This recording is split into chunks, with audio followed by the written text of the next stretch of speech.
So in the previous video, you know how to set up Alipay and use Alipay to pay for transportation, food and shopping. And in today's video, I'm going to show you more apps and programs you can use to make your stay and travel in China more fun and convenient. Let's go. DIDI is one of the most popular transportation apps in China and possibly in other countries. It works like taxi and Uber. There are a few ways to go about setting it up, and the easiest way is to go through Alipay and WeChat. I will put out a video about WeChat later on, but if you don't have a Chinese bank card, then Alipay is the best option. In the main page of Alipay, click DIDI Travel. If it does not appear in your main page, click the search bar at the top, type in DIDI, then click search. Find this laughing big mouth icon and make sure there are brand and mini program labeled next to it. Once you open the program, I believe this is in Chinese most of the time. There's a little icon that says translate, click that and wait for it goes into English. It should have one-tap login option since you get in the program via Alipay. The phone number should be the same as the Alipay registration number. Somehow if it doesn't, or if the number it is using for registration is not the number you want, click the bottom where it says sign up or sign in with mobile number. A window will pop up to remind you to tick the agreement box. You will come to another login page. Find the area code and type in your number. You should receive a verification code via SMS. I am using my Australian number, which is a monthly prepaid plan without international roaming, which means I can't make calls or send messages using the plan, but I could receive SMS from internet banking and other services in Australia. I guess it works because of iMessages are using internet data. I'm not an expert in this field, so if you know the real reason, please let me know by leaving a comment below. It will help a lot of people as well. After getting to the main page, the first thing I would suggest you to do is actually change the language in the system, in the app. So do not use Alipay's translate because it's really messy, you can see now. So go to mine at the bottom right, wait for the translate, click setup, and then language. So now you're ready to go. Just to keep in mind that if you're using a phone number that could not make or receive phone calls in China, and when the driver wants to contact you and they cannot get through to you, they could cancel the order. Once you are logged in, it should be cruising from here. Click the big mouse D icon at the bottom, come to the map page. You could choose pick up and drop off spots by typing the address in the bracket accordingly. But of course, the system will automatically set your pickup spot by reading your current location. It accepts address in English, or if you can't find the address in English, use Translate app. Get the Chinese address and copy paste it.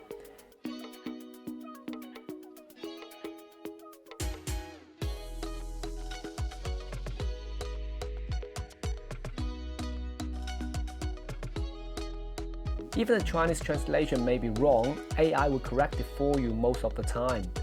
Sometimes you will have a few options to choose depending on the exact spot you would like to get dropped off. You could click on each one and check it on the map accordingly. After confirming, you could choose the type of vehicle and price. You could tick multiple ones to increase the chance of getting a ride in busy areas. Approximate fare means the final fare will be calculated depending on the route and the time of the actual trip. It will be slightly cheaper or dearer. Fare without approximate means that the price is set, no matter when and how the driver takes you there. Peak hour and night time will always cost more, but the price should always show. One hidden fare the app may not show before you confirm the ride is the toll fare. Tolls are normally outside of a metro area, and toll fares are passengers' responsibility. When you take one of the trips including tolls, the app will show you the cost. You could click into it to read the details. You could ask the driver to pay for all tolls during the trip, and at the end of the trip, the driver will add the toll into the DIDI app. There is no room for scams because every toll is set and recorded by the app. So don't worry about the driver adding more than what it's supposed to be. For example, this trip is 12 yuan. The driver could not put 12.01 because the app will not accept any amount other than 12. You could also pay for tolls yourself by Alipay or cash at each toll exit or sometimes entrance. Simply hand the driver your phone. If the trip does not include toll and the driver asks you if you want to take toll, you could refuse. It is best to make arrangements with the driver if you want to take tolls and how you would like to pay the toll before the driver starts driving. 过那个收费站是怎么支付啊？你自己支付也可以，那我进去也可以。那我自己来吧，方便一点。Once you confirm the vehicle, another agreement page should pop up. Because your account hasn't accumulated enough points to reach the threshold, all trips will be prepaid. If you are using approximate fare, the app will return you or charge you the difference of prepaid fare and actual fare.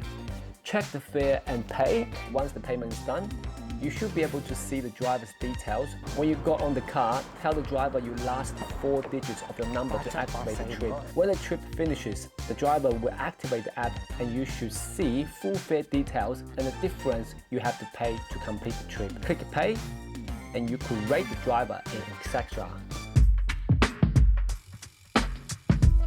This is one of the most popular takeaway food app in China. It is known as Kita in some countries. Search Meituan in Alipay homepage, find the yellow kangaroo item and make sure it has brand labeled next to it. Once you are in the Meituan homepage, use the floating translate button to get into the somewhat English version. This little floating button is going to be your best friend in this app because the app does not have an English version. Firstly, we need to log in. Click My at the bottom right. The login page should pop up. Tick agreement circle, then Alipay user login. If the page is not translated, click the floating button again and again. I think everything is pretty straightforward except the receiving address. Click Add receiving address at the bottom. The easiest way is to ask the receptionist of a hotel or someone to help you because it needs an accurate Chinese address. If you are sick and don't want to bother others, here's the way I would recommend. Download and open trip.com. Click Hotel, then back. Click Map icon next to the search bar at the top. Allow location tracking. Zoom in the map and see if there are exact names of the building you are in or nearby. Trip.com is in English and the English name for an address is almost the same as Meituan app. Type in the address in the search bar, wait for the auto address to pop up, then select the correct one.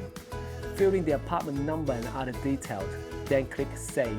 A quick reminder, a phone number that will receive phone calls in China is important when ordering food through this app because the driver will always call when delivering. Now go to homepage, find the food you would like to order, click the yellow icon with black letters. Order more and simply click to settle when finished. Check the details. Some restaurants will waive packaging fees and delivering fees. When all is good, submit order and pay. Some of us might encounter problems like unable to load the page or unable to check out. If this happens, then we will have to download the app from App Store. Open the app and agree to the agreement. From the home page, click the first right icon at the bottom. Tick the agreement box. If this number is your Chinese number, then hit the yellow bar. It should lock you in straight away. If not, then hit the one below the yellow bar, type in your Chinese number. Get the verification code. There is no Alipay login option and overseas number doesn't work. Once you are in the home page, find the teardrop icon in the middle, click the top right link to add address. Move the pin on the map to pinpoint your location. The address should pop up automatically. Then type in your street number or apartment number and other details. The ordering process is the same as using Meituan in Alipay. I hope you've got something useful out of this video. If you've got any questions or any suggestions, feel free to leave a comment below. And there's more videos about WeChat and how to use electric bikes, the public electric bike through Alipay. So stay tuned. See you next time.